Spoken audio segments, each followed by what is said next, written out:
मुंबई महापालिकेची निवडणूक रंगात आलेली असताना रिगल सिनेमा चौकातील शिवसेना प्रमुख बाळासाहेब ठाकरे यांचा पुतळा झाकल्याचा एक प्रकार समोर आलाय।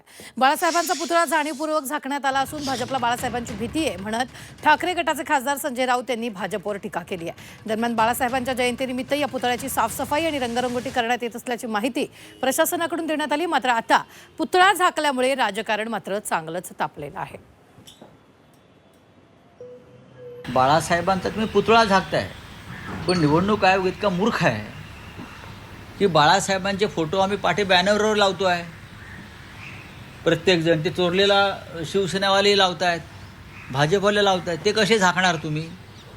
एक पुतळा झाकून काय होणार आहे? इतका मूर्ख आयोग आम्ही आयुष्यात नाही पाहिला। ज्या पद्धतीचा आयोगाचा मूर्खपणा आहे की बाळासाहेबांचा पुतळा झाकलेला आहे सत्य असेल, आज वृत्तपत्रात त्या संदर्भात एक चित्र आलेलं आहे, मग अटल बिहारी वाजपेयींचा झाकलात का? महात्मा गांधींचा झाकलात का?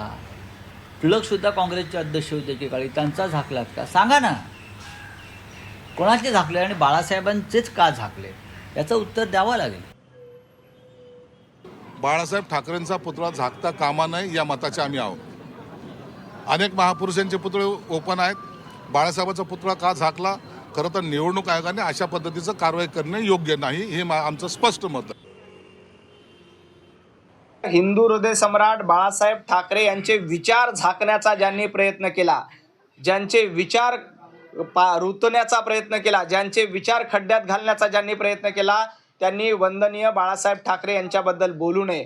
हिंदुत्ववादाच्या विचारांना गाडून तुम्ही औरंगजेब फॅन क्लबचे प्रवक्ते झालात, औरंगजेब फॅन क्लब तुम्ही चालवतायत, तुम्हाला काय वंदनीय बाळासाहेब ठाकरे यांच्याबद्दल बोलण्याचा अधिकार नाही?